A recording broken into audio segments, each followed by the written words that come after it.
Biliyorsunuz 2012 yılından beri Hüdapar ülke meseleleri üzerinde teşhis koyup çözüm önerileri sunma, bu konuda kamuoyunu aydınlatmak konusunda bir misyon yüklendi ve elhamdülillah bugüne kadar bu misyonu en güzel şekilde yerine getirmeye çalışıyor.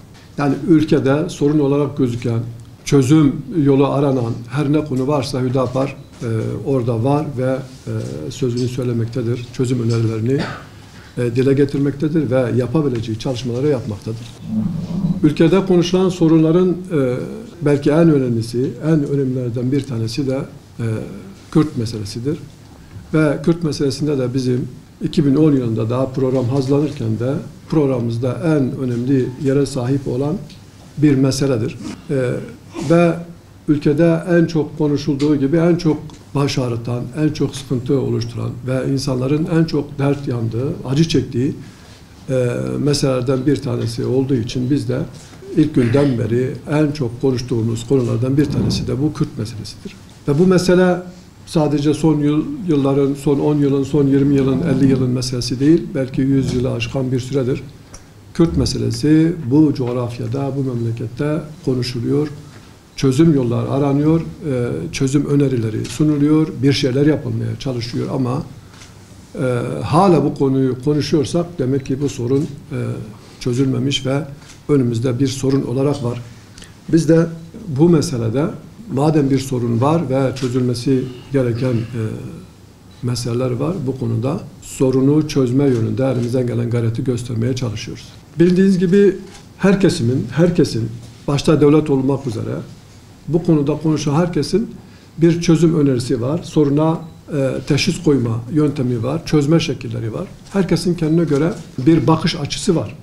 Biz bunu da çok doğal görüyoruz. Herkes kendi cenahından, kendi tarafından olaya bakıp ve buna göre çözüm yolları arıyor ama bu çözüm yollarının bir kısmı diğerinin tam zıddına öneriler ve çözüm arayışları da olabiliyor. Biz bunu da doğal karşılıyoruz. Önemli olan bu meselenin konuşulması ve çözüm yollarının aranmasıdır. Biz arayış içerisinde olduğumuz sürece bir sorunun varlığını da kabul etmiş oluyoruz. Bu anlamda ben bunları da değerli görüyorum ve çözüm önerilerinde bulunan kesimlerin de çoğunun samimi olduğu ve gerçekten konuşulan meseleye çözüm üretmek gayesiyle konuşulduğunu da kabul etmek durumundayız.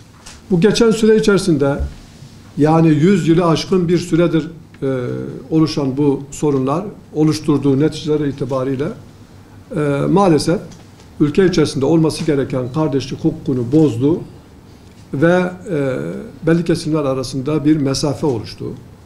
Bazen sıkılı yumruklarla birbirine gitme durumu oluştu. Bu nedenle bu kardeşlik hukukunun bozulması nedeniyle de ülkede huzursuzluk hiç bitmedi. Bizim temel gayelerimizden bir tanesi de bu kardeşlik hukukunun tekrar tesis edilmesi ve oluşan yaraların tedavi edilmesi şeklindedir. Evet, geçen süre içerisinde bu soruna çözüm anlamında birçok teşebbüste bulunuldu. Değişik nedenlerle akım kaldı bazı teşebbüsler.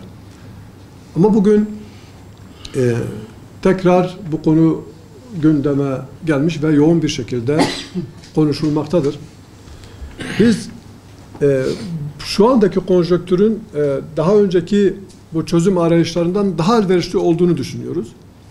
Çünkü en başta bu meselenin konuşuluyor olmasının, tekrar konuşuluyor olmasının bir işaret fişeğini Sayın MHP liderinin atmış olmasını biz önemli görüyoruz. Çünkü önceki çalışmalarda, önceki bu çözüm arayışlarında MHP hep karşı tarafta bulunan bir konumdaydı.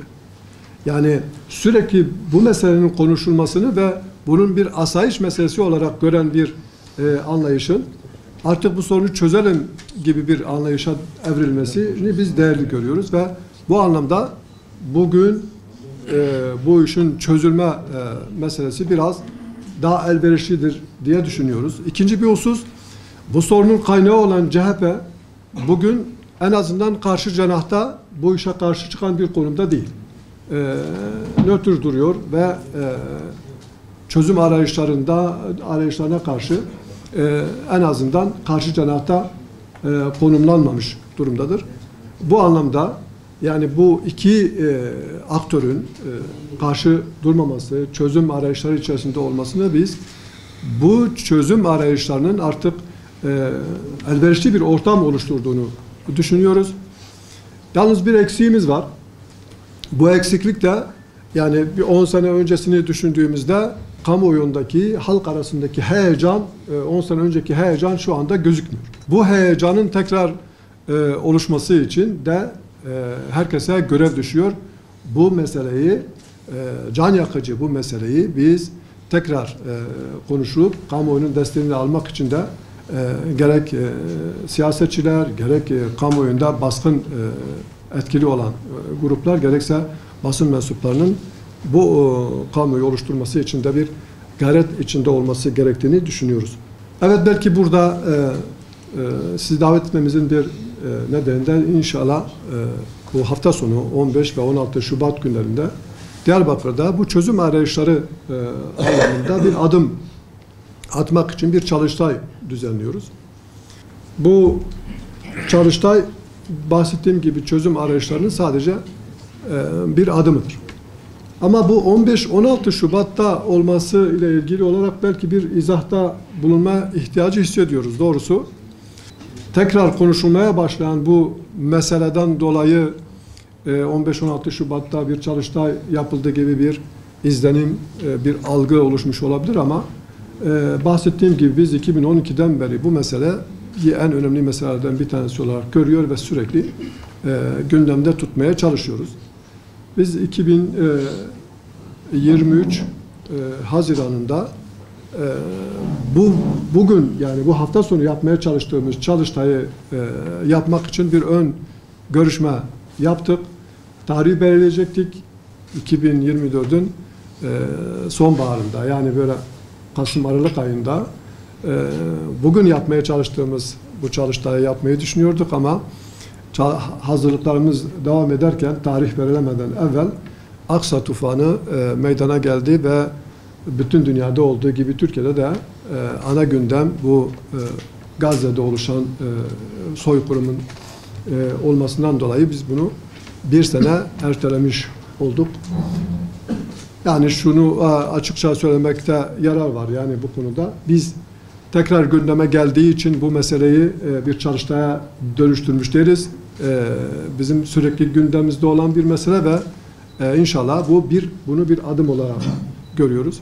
Yani bu tür meselelerin konuşulması tek taraflı bir dayatmayla, tek taraflı bir kararla, tek taraflı bir organizasyonla çözülemeyeceği herkesin malum. Yani gerek devlet olsun, gerek devlet dışı kurumlar olsun bir çözüm önerisi ortaya koyup bu meseleyi bu şekilde çözeceğiz diye bir mekanizmayla bu işler çözülmez ve bunun çözülmeyeceğini geçen 10 yıllar bunu göstermiştir. Bu nedenle ortak akılla bir çözüm bulmamız gerekiyor. Bunu artık tarih bunu açıkça ortaya koymuştur.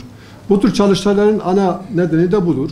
Her kesimden insanlar gelip bu konunun oluşmasının, yani soruna dönüşmesinin nedenleri nelerdir?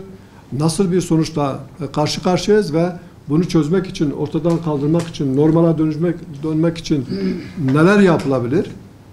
Bununla ilgili çözüm önerilerini ortaya koyacağız. İnşallah bu hafta sonunda da yine bizim çalıştayımızda Türkiye'de bu konuda söz söylemiş, bu konuda kafa yoran ve dertli olan akademisyenler, ilim adamları ve siyasetçilerle inşallah 2 günlük bir çalıştay yapacağız.